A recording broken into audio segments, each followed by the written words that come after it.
Craystalle Crane. That's C-R-Y-S-T-A-L-L-E-E. Last name is Crane, C-R-A-I-N. I teach politics and sociology at De Anza College in Cupertino and at College of Alameda in the Providence Community College District. And as an educator, I have many obligations, right? Two of them, the most important, is teaching my students their impact on other people and leading by example. And I will not be working on Wednesday. I will be working in my community because I cannot lead by example and show my students that suffering from capitalism is okay. I cannot lead by example and tell my students that complacency is acceptable. Those things I do not stand for, and those things I will not teach my students. And so I invite them to join me, and I invite all of you to come and be with us as well, to be in the general strike and stand up for yourself, if not for other people. Thank you.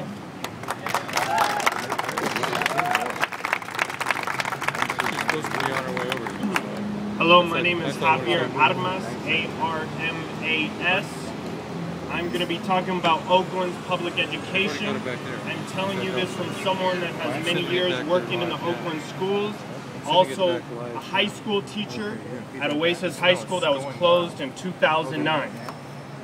What we see in front of us today is one of the most serious attacks against Oakland public education.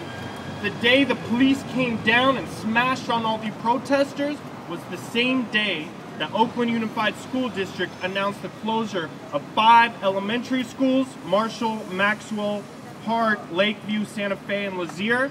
Most of these schools are in Deep East Oakland and will seriously destabilize these communities. Why are they closing the schools? Because in 2003, state of California imposed a $100 million loan on OUSD. You know what OUSD did?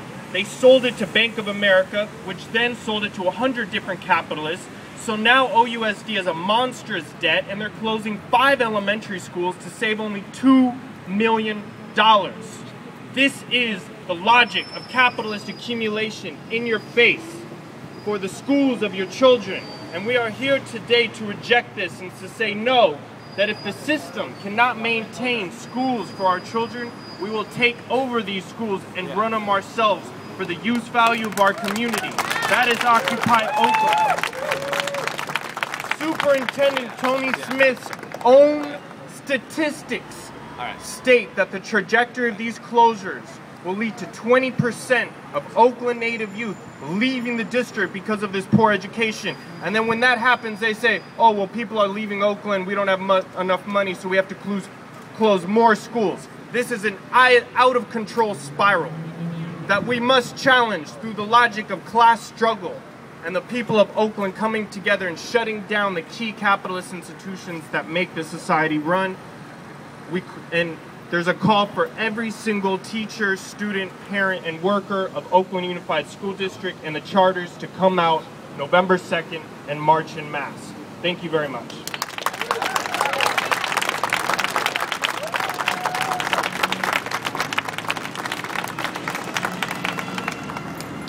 So that concludes the speakers today. If we want to open up for some questions to individual speakers, I think we have a little bit of time for that before letting people get back to the assemblies and the meetings. So.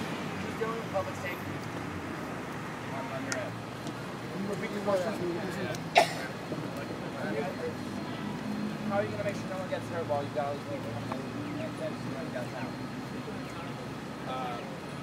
I mean, there's a number of groups that have been working in the occupation for a long time. There's a Safer Spaces Committee, which has worked on conflict resolution within fights and stuff like that in the occupation. And that's, you know, those people will be out making sure that the mood is festive and calm, and that it's a safe place for people to bring their families and to, you know, bring their friends and neighbors down, and that it's a nice, exciting, festive atmosphere in downtown Oakland on November 2nd.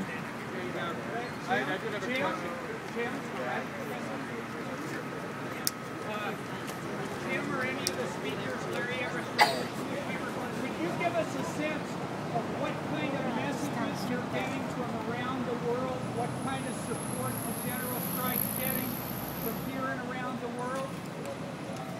And in the other occupies? All over the world, people are marching. All over the world, people are marching in solidarity and looking to Oakland at this point. The eyes of the international media and the everyday person all throughout Europe, Asia, South America, Africa, people are looking at Oakland, California. You know why?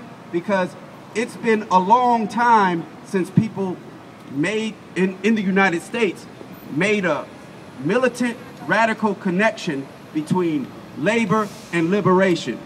And that's what we're doing right now. We're addressing the point of capitalism at its power point, and that's exploitation. We want to stop that. We want to just show with this one day that we can take it back if we want to.